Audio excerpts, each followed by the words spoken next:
한국의 가장 시급한 문제가 뭘까요?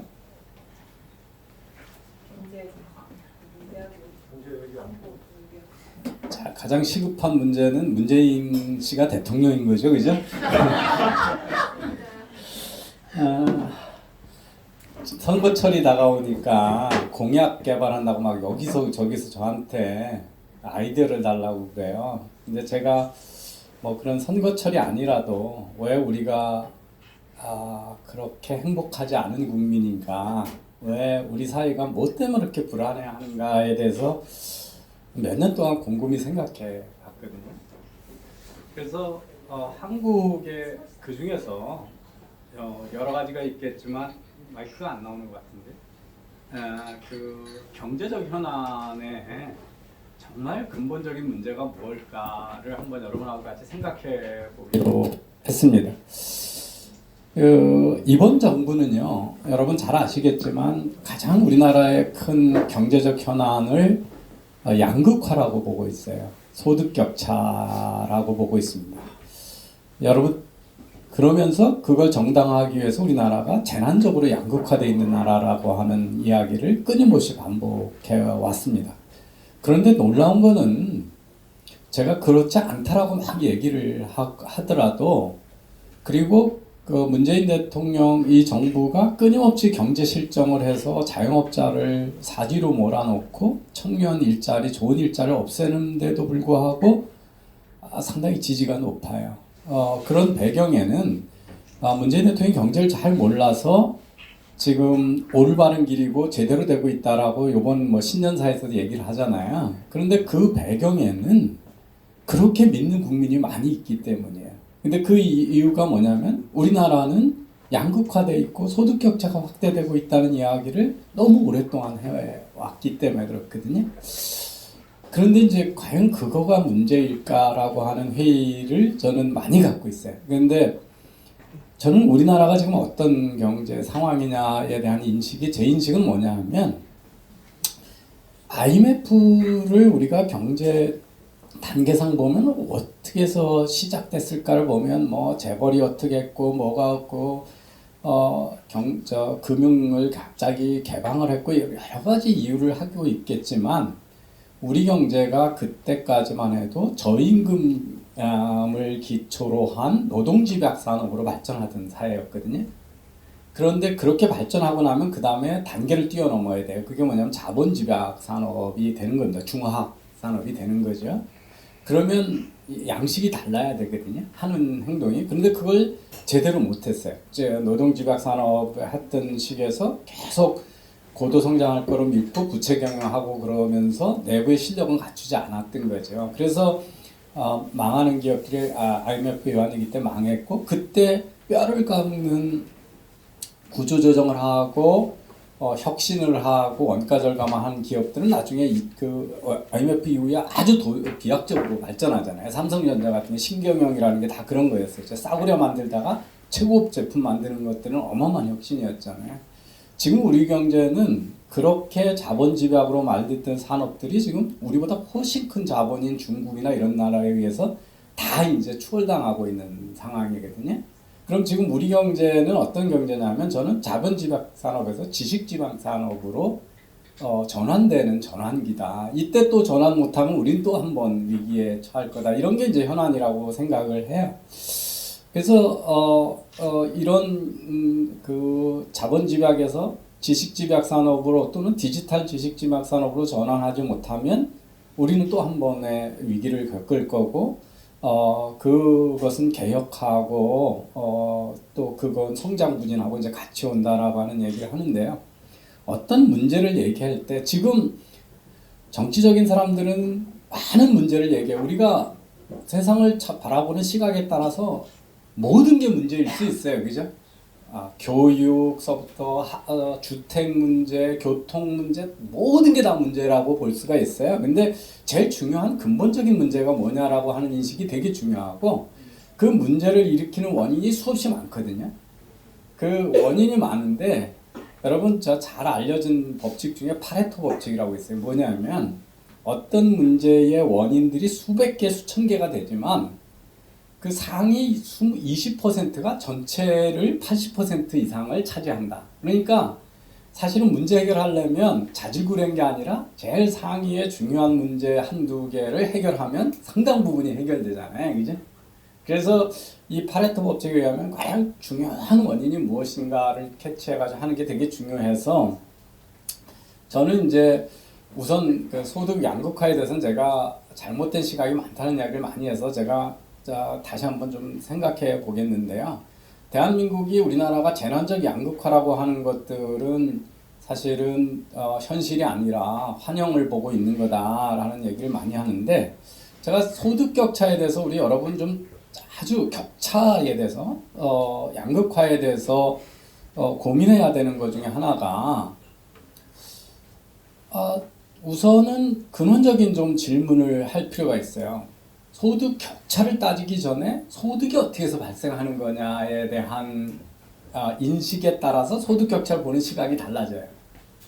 부가 개인 간의 자율적인 거래에 의해서 만들어진다고 믿는다면 자유시장 경제처럼 그러면 내가 거래를 해서 만들어진 부니까 내가 갖고 있는 게 맞잖아요. 우리의 자유적인 선택에 의해서 만들어진 부가 만들어진다 그러면 그러잖아요. 아니면 부는 나의 노력과 나의 자율적인 선택이 아니라 사회적인 공동체 속에서 만들어지는 거라고 그러면 사회적으로 분배한다는 게 맞겠죠, 그죠? 예. 그래서 우리 사회에서 또는 어느 사회든 좌파들이 하는 얘기 중에 하나가 빈부격차 확대가 부자들의 탐욕에 의해서 이루어진다고 그래요. 그리드에 의해서 이루어진다고 하죠. 미국도 똑같아요. 유럽도 똑같아요. 그래서 요새 그 미국의 대선 민주당 후보들 보면 맨날 그 빌리언애들 부자들 공격하는 게 주저거든요. 근데 여러분 부자들의 탐욕에 의해서 빈부격차가 확대된다면 여러분은 부자들만큼 욕심이 없는 건가요? 그럼 왜 욕심을 안 내요? 부는 좋은 거잖아요. 그리고 부자들의 탐욕이 그들이 많이 가져가는 거라면 여러분도 그만큼 욕심을 내면 되잖아요. 우리 모두 욕심을 내면 되잖아요. 그죠? 그거는 사실은 틀린 말이에요. 왜냐하면 욕심은 다 똑같아요. 여기 욕심 없는 사람 아무도 없어요. 그래서 그 탐욕이라고 하는 말들은 정치적인 선동이라는 얘기인데 이제 두 번째 질문은 부는 어떻게 만들어지는 거고 또 두 번째 이제 격차가 문제냐 하는 거예요. 그 얘기 조금 이따 하겠습니다. 그리고 아까 어떻게 만들어지냐에 따라서 소득은 개인이 지켜야 될 권리가 있는 건가 아니면 사회가 뺏어서 나눠줄 권리가 있는 건가에 대한 이야기는 결국 약자들에 대해서 사회적 지지를 어떻게 할 거냐 하는 거에 이슈이기 때문에 정부에 의한 강요된 소득 재배분이 좋은 거냐 아니면 약자들한테 부를 주는 것보다는 고기를 주는 것보다는 고기를 낳는 법을 가르쳐 주는 게 좋으냐 이렇게 잘못 복지를 하면 그 복지에 완전히 빠져가지고 더 이상의 자기 발전을 안 하잖아요. 근데 세 번째는 시민들이 자발적으로 기부하고 도와주는 체제가 좋은 거냐는 거에 대한 철학적인 이슈들이 있어요. 그래서 이거에 대해서 제가 다시 반복하지는 않을 텐데요. 하나는 이겁니다. 빈부격차가 생산활동의 결과이기도 하지만 다른 시각은 뭐냐 하면 여러분 정부의 경제에 대한 개입을 그렇게 주장했던 케인즈가 어떤 생각을 가졌냐면 빈부격차를 정부가 해결하려고 하면 경제성장이 안 된다는 주장을 한 사람이에요. 왜냐하면 빈부격차가 있기 때문에 부자들이 자본을 축적을 해가지고 다시 투자를 하잖아요. 그러니까 빈부격차는 거꾸로 얘기하면 경제발전의 원인이라는 거예요. 그게 없으면 자본 축적이 안 돼서 다시 발전이 안 되잖아요. 그래서 이 소득 격차를 어떻게 보는 시각은 잘못된 거라고 보는 시각하고 경제가 발전하려면 필연적으로 있어야 된다고 하는 시각이 있다라는 것도 우리가 소득 격차에 대해서 다시 한번 생각해 볼 이슈인데요. 아까도 얘기했지만 기회 있을 때마다 우리 문재인 대통령은 우리나라가 세계에서 가장 빈부격차가 양극화가 확대돼 있고 낙수효과도 없고 그 불평등이 가장 극심한 나라라는 주장을 해왔습니다. 제가 그런데 왜 각 나라에서 선진국에서 과거 한 10년 사이, 15년 사이에 소득 격차가 확대된 나라들이 경제 발전을 잘하냐. 그 대표적인 게 이제 중국, 독일, 미국 이런 나라예요. 한국도 여기에 들어가요. 근데 소득 격차가 줄어든 나라는 아르헨티나, 브라질이거든요. 망하는 경제는 소득 격차가 줄었어요. 그렇다면 우리가 소득 격차를 보는 시각을 의심해 봐야 된다라고 하는 이야기가 되겠죠. 그리고 우리나라는 G20를 보면 G20 국가 중에서 우리나라가 그 소득 격차가 시장의 소득 격차나 가계 소득 격차가 낮은 편에 속하는 나라지 제일 극단에 와 있지 않다는 얘기도 제가 여러 번 주장을 했습니다. 근데 이제 여러분 소득 격차를 가지고 자꾸 이슈 삼는 사람들한테 몇 가지 질문을 던져볼 필요가 있고 여러분들 그렇게 반박을 하면 될 것 같아요. 하나는 격차의 대상을 뭐로 볼 거냐? 시장의 소득으로 볼 거냐? 부의 격차로 볼 거냐? 소비의 격차로 볼 거냐? 아니면 수많은 대상이 있거든요. 우리가 차이를 느끼는. 여기 계신 분하고 저하고 제가 가장 격차를 많이 느끼는 제가 결핍되어 있는 게 뭐냐면 젊음에 대한 격차죠. 그 다음에 미모에 대한 격차예요. 그러니까 그것도 격차잖아요. 그죠? 예. 키가 크면 평균 소득도 더 높아요. 미모가 좋으면 평균 소득도 더 높아요. 그게 현실이에요. 근데 그거 고치지 않은 사람 아무도 없죠. 고칠 수 없는 거기 때문에 그래요. 예. 뭐 미모는 좀 고칠 수 있는지 모르겠어요. 대한민국에서는. 예. 근데 이제 두 번째가 대상 소득이 시장 소득이냐, 가처분 소득이냐. 그 다음에 우리나라에서 다른 나라에 없는 거 많은 거 있어요. 65세 넘어가면 지하철 요금도 안 받아요, 그죠? 이런 걸 현물 공여라고 그러거든요. 이런 것까지 다 반영하면 또 달라지고 단위의 문제 있어요. 개인이냐, 가게냐, 남자와 여자 사이냐, 뭐 중산층의 어떤 특정 계층이나 인증이냐 하는 거 있고요. 시간 범위의 문제가 있어요. 지금 지난해 소득 격차를 볼 거냐, 아니면 평생의 소득의 격차를 볼 거냐 하는 거. 이게 되게 중요한 시각이거든요. 예. 그래서 동시적으로 비교하면 소득 격차라고 하는 거는 전체 소득을 일으킨 사람 사이의 분포잖아요. 근데 10년 전하고 지금하고 그 대상이 같은가요? 틀린가요? 우리 비교 대상이 10년 전보다 소득 격차가 지금 확대됐다 이렇게 얘기할 때 모집단이 10년 전하고 지금하고 같아요? 달라요? 다 다르죠. 특히 우리나라는 이 문제가 심각해요. 왜냐하면 그 인구 구성이 급격히 변하잖아요. 그 다음에 가족 구성도 우리나라처럼 빨리 변하는 데가 없어요. 가계가 계속 분화되고 있기 때문에. 10년 전 비교하고 지금 비교하고 의미가 별로 없어요. 워낙 많이 변하고 있기 때문에.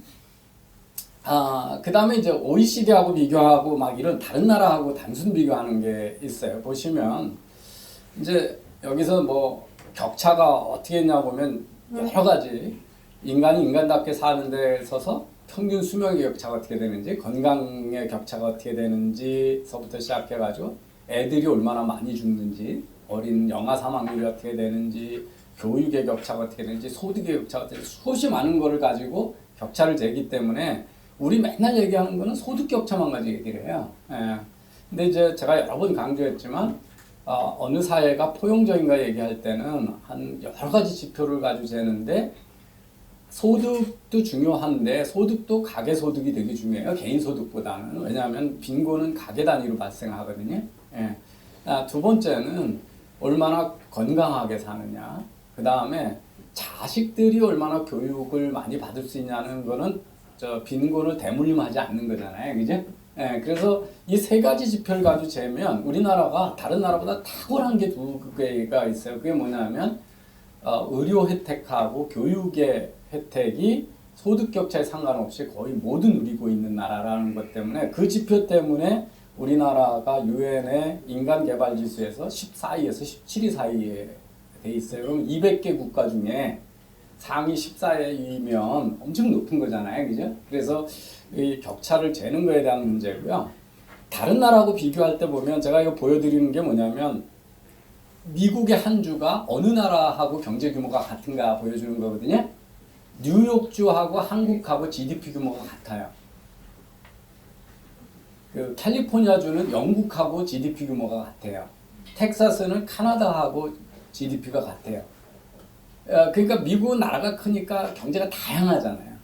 이거를 유럽에 있는 인구 500만, 300만의 나라하고 단순히 비교하면 비교가 과연 맞느냐 하는 거예요.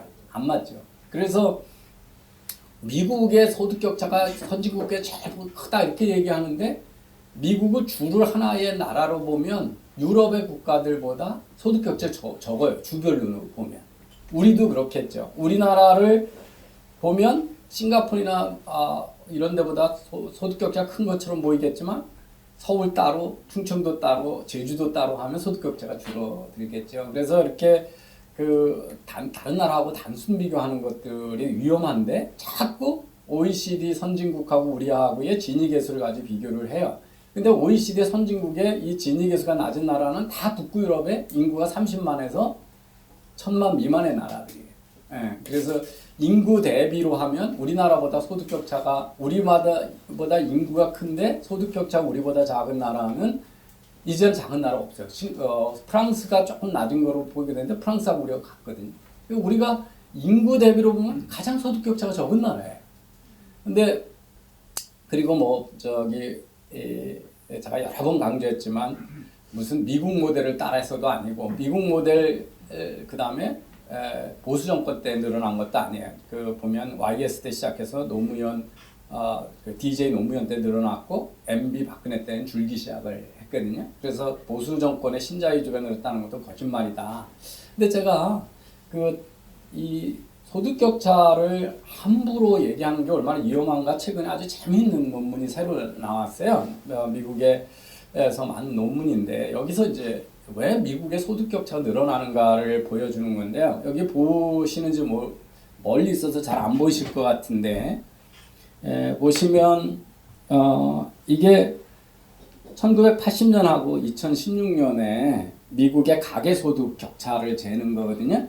맨 위에가 뭐냐면 가계를 10등분으로 나눠가지고 최하위 10분위하고 제일 상위하고 소득 격차가 몇 배냐 9분위하고 1분위의 격차고요. 아니면 여기는 중간하고 제일 상위 하위 90%하고 상위 20%의 차이, 그 다음에는 50%하고 20%의 차이예요. 그러고 보면 이게 80년대였고 2016년이니까 지금 격차가 다 훨씬 크게 늘어났잖아요.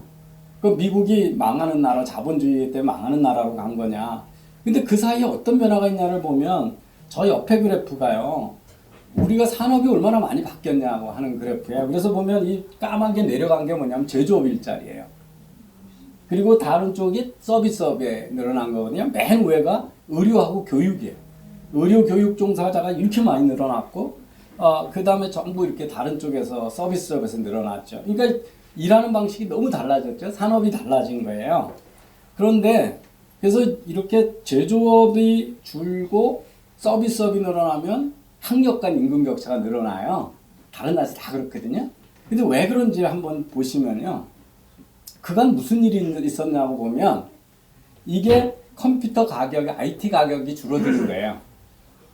80년에서 2016년 사이에 IT 가격이 이거는 인터넷 사용자가 늘어난 거예요. 그러니까 지금 인터넷에 붙어서 유튜브 보고 문재인 욕만 하는 게 아니라 많은 사람들이 일을 하잖아요. 그죠? 그걸 이 사람들은 뭐라 하냐면 뉴로 팩처링이라는 말을 만들어요. 뉴로는 브레인이죠, 뉴런. 그래서 왜 팩처링이라고 그러냐? 우리가 매뉴팩처링이라고 그랬죠. 우리가 뭐 물건을 만드는데 그걸 매뉴얼 작업이라고 그러잖아요. 손으로 하잖아요. 근데 왜 팩처링이라고 붙였냐면 기계가 결합됐을 때 매뉴팩처링이라고 그랬잖아요. 우리가 옛날 지식산업은 다 브레인만 가지고 했잖아요. 근데 지금의 IT는 뭐예요? 브레인 작업을 도와주는 기계들이 결합된 거잖아요. 그래서 기계가 도와주는 지식산업, 이걸 이 사람들이 뉴로팩처링이라고 하는 거예요. 이 뉴로팩처링의 비중이 너무 커져가지고 경제를 근본적으로 바꾼 거예요. 80년대부터 지금까지. 그래서 어떻게 됐냐? 이게 보면 여기 이제 여러분 시간을 더 투입을 하면 돈을 얼마나 더 벌을 수 있냐라고 하는 마지널 어닝이라고 해서 소득인데 딸기 따는 거는 농업 같은 경우는 손으로 우리가 딸기 따는 거는 미국에서 자동화 못한 거 중에 마지막에 딸기 따는 거예요. 딸기는 로봇으로 못 따거든요. 그래서 그걸 누가 하냐면 멕시코에서 온 불법 이민자들이 캘리포니아에서 딸기를 따요. 근데 그거는 투입한 시간만큼 그냥 선형적으로 늘어나잖아요. 근데 이제 제조업은 어떻게 되냐면 이렇게 투입을 더하고 노력을 더하면 생산성이 올라가는데 90년, 80년대보다 2016년이 그 노력한 거에서 더 벌을 수 있는 돈이 줄었어요, 미국은. 왜냐하면 그 제조업의 경쟁력이 한국, 일본, 중국으로 많이 갔기 때문에 그래요. 그러니까 제조업에서 곡선이 떨어지는 반면에 금융을 한다든지 컨설팅을 한다든지 의사가 돼가지고 심장수술 잘한다든지 그러면 벌어들일 수 있는 돈의 그 격차, 소득이 가능성이 훨씬 커져 버리는 거죠. 그래서 어떻게 되냐면 그 결과 어떻게 된 거냐면 여기 보시면 실업률이 올라갔다 내려갔다 하고 지금 미국은 50년 최저 실업률로 갔거든요. 그런데 고용 참여율이라고 그래가지고 전체 미국 국민 경제활동 중에 몇 퍼센트가 일하는가를 보면 저 중간에 피크고 지금 아직도 낮은 수준이에요. 그러니까 미국에서 일하는 사람이 옛날보다 많이 줄었다는 거예요. 왜 줄었냐는 거예요. 왜 줄었을 것 같아요? 그간 80년하고 2016년을 보면 이 파란 게 80년이고 빨간 게 2016년이고 이게 교육 수준별이에요. 중졸 이하, 고등학교 중퇴자들, 고졸, 대학, 전문대, 대학, 그 다음에 석사 이상. 보시면 어떻게 됐어요? 저학력 비중은 경제활동 인구 중에서 훨씬 줄고 고학력이 늘어났죠. 예, 왜 경제활동 인구가 주냐면 옛날보다 교육을 많이 받는 거예요.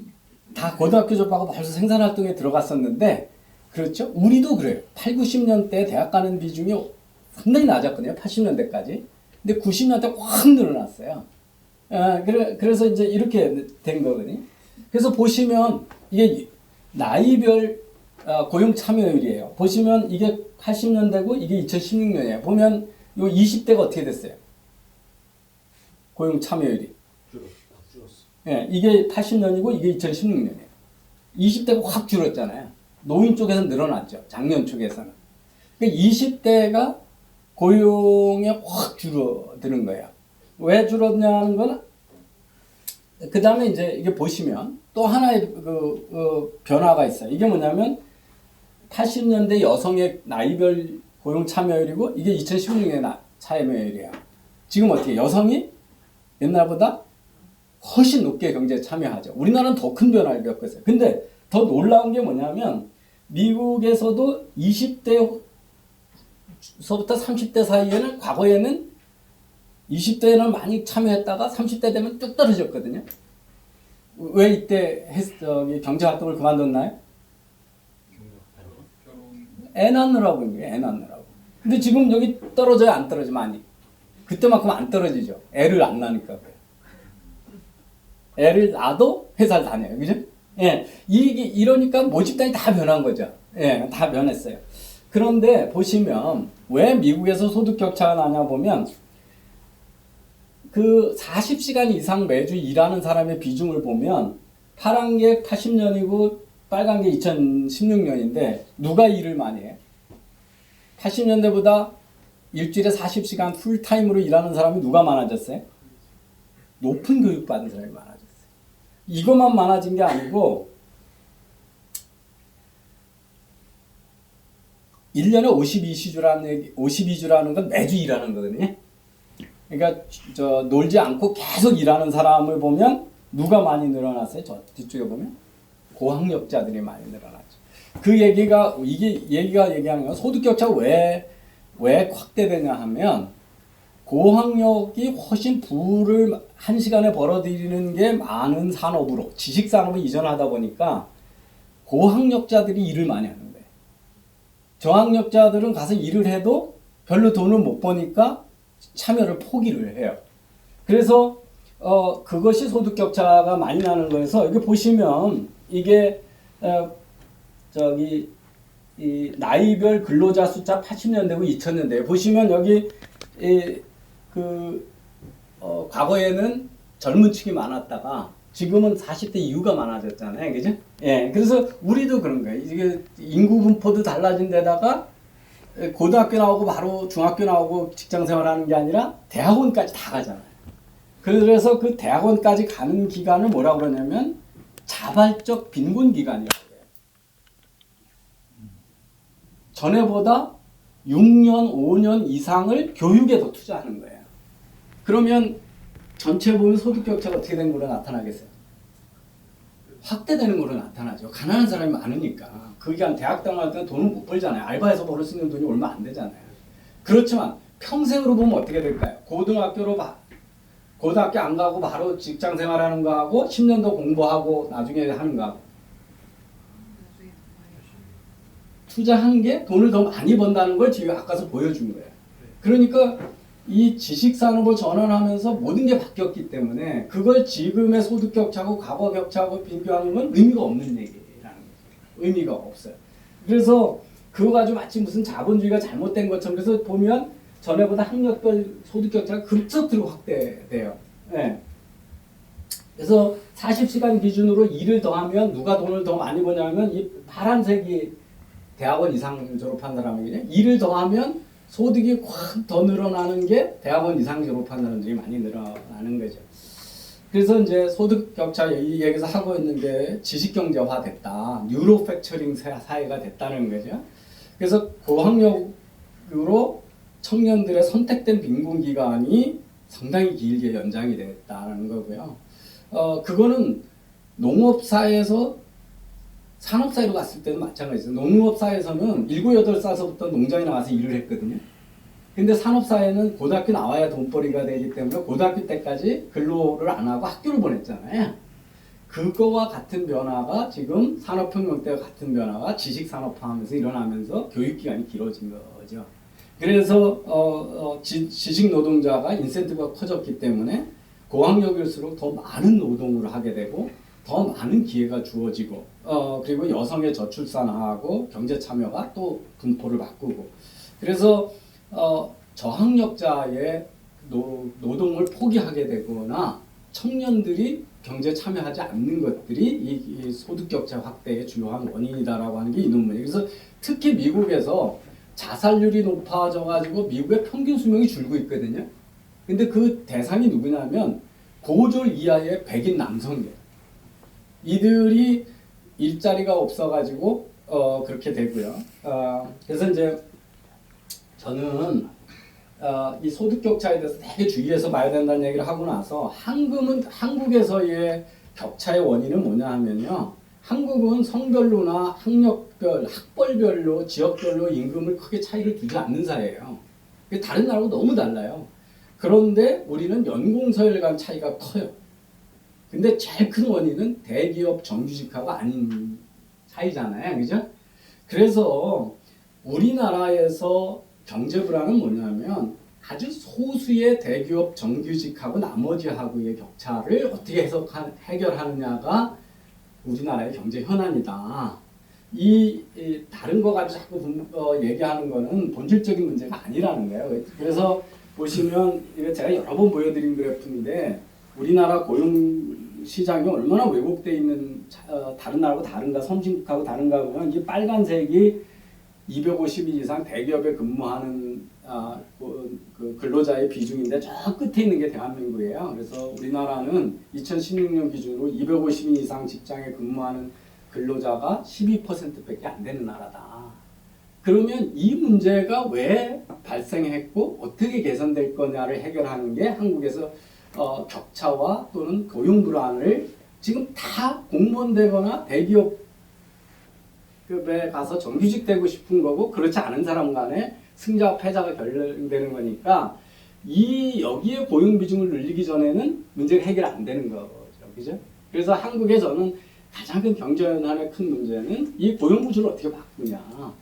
대기업의 속에서 근무할 수 있는 사람을 어떻게 많이 만들어내느냐가 문제의 핵심이다. 그래서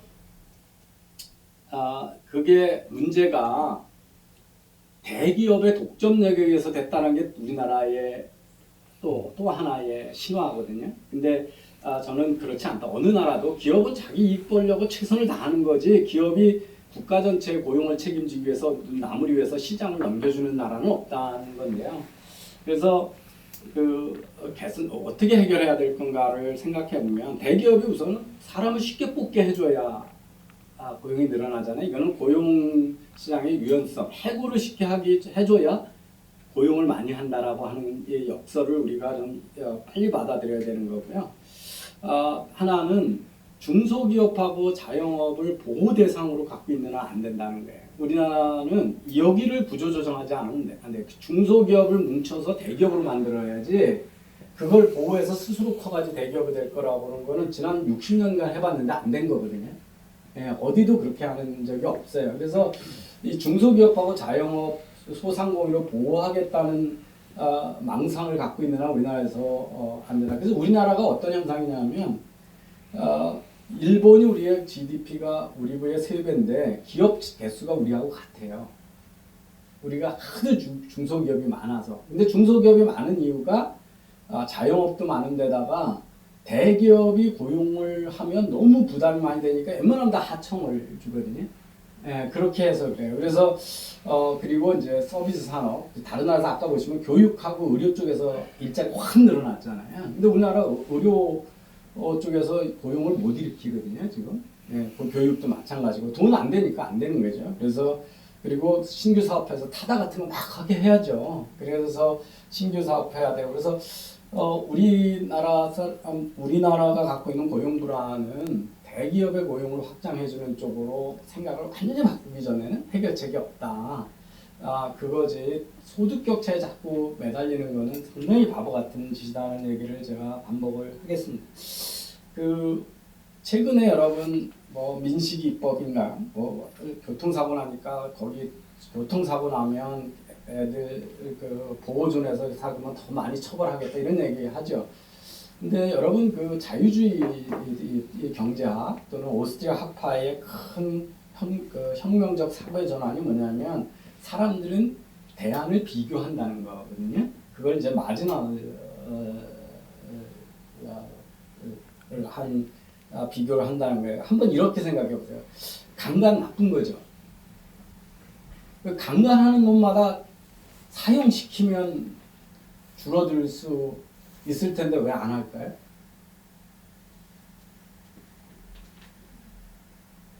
처벌을 늘리면 범죄가 줄까요? 이게 이 경제적인 사고를 하는 사람들의 저건데요. 자, 강간을 했다고 칩시다. 어떤 나쁜 놈이. 그러면 강간하고 나서 어떤 선택을 할까요? 피해자를 죽일지 말지를 결론하게 되죠. 근데 만약에 강간범을 사형을 시킨다고 하면 살인범하고 똑같이 죽여야 되겠죠. 죽이면 자기가 강간범이라는 거를 잡힐 확률이 떨어지잖아. 근데 살려놓으면 그랬다가 자기가 강간범이 되면 자기 사형당해서 죽잖아. 그러니까 그러면 어떻게 돼? 강간은 줄지 모르겠는데 뭐가 늘어나요? 살인이. 그러니까 이게 마지막한 생각이에요. 비교를. 이게 2차적인 효과를 생각할 줄 알아야 이성적인 생각을 하는 거거든요. 네. 그러니까 처벌을 강화한다고 해서 범죄가 줄지 않는다는 거예요. 사실은 다른 범죄가 더 늘어날 확률이 크다는 거죠. 그래서 항상 누가 더 많이 가고 적고 갖고 이 시샘을 장사하는 건 정치적으로 항상 파퓰러한 생각인데 이제 그러다 보니까 우리가 자꾸 하는데 제가 이제 오늘 드리는 말씀은 어떤 게 경제 정책에서 이성을 회복하는 거냐면 현상을 정확하게 파악해야 됩니다. 정말 소득 격차가 우리나라의 사회적 이동성이나 다음 세대한테 기회를 정말 박탈하고 있냐. 현상을 정확해. 그 현상 그냥 소득 격차의 진위계수가 늘어났다고 해도 그게 원인이 뭐냐를 알아야 되잖아요. 아까 보면 뉴로 팩처링이 늘어나는 결과잖아요. 그죠? 예. 그러면 그걸 거부하면 우리는 뭐냐면 지식사회로 안 가겠다는 얘기죠. 그죠? 그러니까 그 원인이 많아요. 원인 중에 우리가 통제할 수 있는 게 있고 통제할 수 없는 변수가 있죠. 개가 아파요. 근데 얘가 뭘 잘못 먹어서 아프면 우리가 고칠 수가 있는데 늙어서 죽기 전에 아프면 원인을 알아도 어떻게 되는 거예요? 내가 통제할 수 있는 게 없잖아요. 그죠? 통제 변수가 뭔지를 되게 잘 생각해야 되거든요. 근데 그 중에서 뭐가 제일 중요한 변수냐, 고칠 수 있는 변수를 생각해요. 또 하나는 통제 변수를 내가 조작을 하면 2차, 3차 효과가 뭐냐라고 하는, 사람들이 어떻게 반응할 건가를 생각할 수 있어야 되거든요. 근데 이제 지금 우리 정부가 지금까지 했던 건 뭐예요? 결과를 억지로 맞추겠다는 거예요. 소득 격차 많이 났으니까 최저임금 올려줘라 이거잖아요. 이게 우리가 잘 알고 있는 프로크루스테스의 침대죠. 발 길이 짧으면 늘리고 너무 길면 발 자르겠다는 얘기잖아요. 이런 식의 거는 이성적인 정책이 아니기 때문에 그렇게 부작용이 많다는 거죠.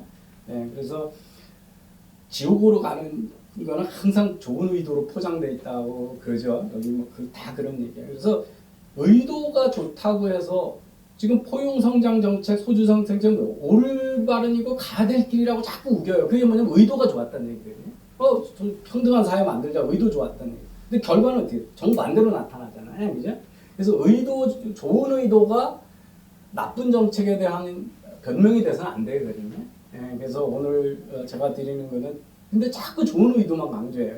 이게 이제 그 논리적이나 이성을 상실한 경우에 이렇게 되는데 우리 사회가 지금 그렇다라고 하는 것을 제가 강조드렸습니다.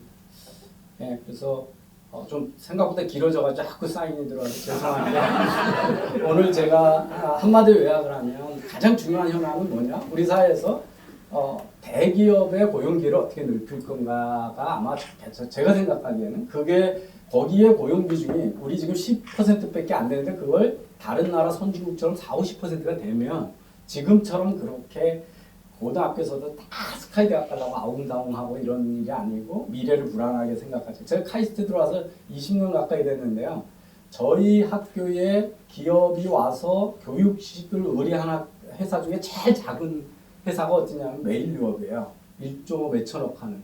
그러니까 그러고 나머지는 금융회사 아니면 다 재벌 계열사예요. 그러니까 우리나라의 여러분이 대기업이라고 하는 거는 월급을 조금 주는 거가 아니에요. 젊은 사람한테는 월급도 중요하지만 그게 뭐냐면 거기서 어떻게 자기 몸값이 올라가는 경험을 하느냐, 인재를 양성해 주냐는 기회가 더 중요하거든요.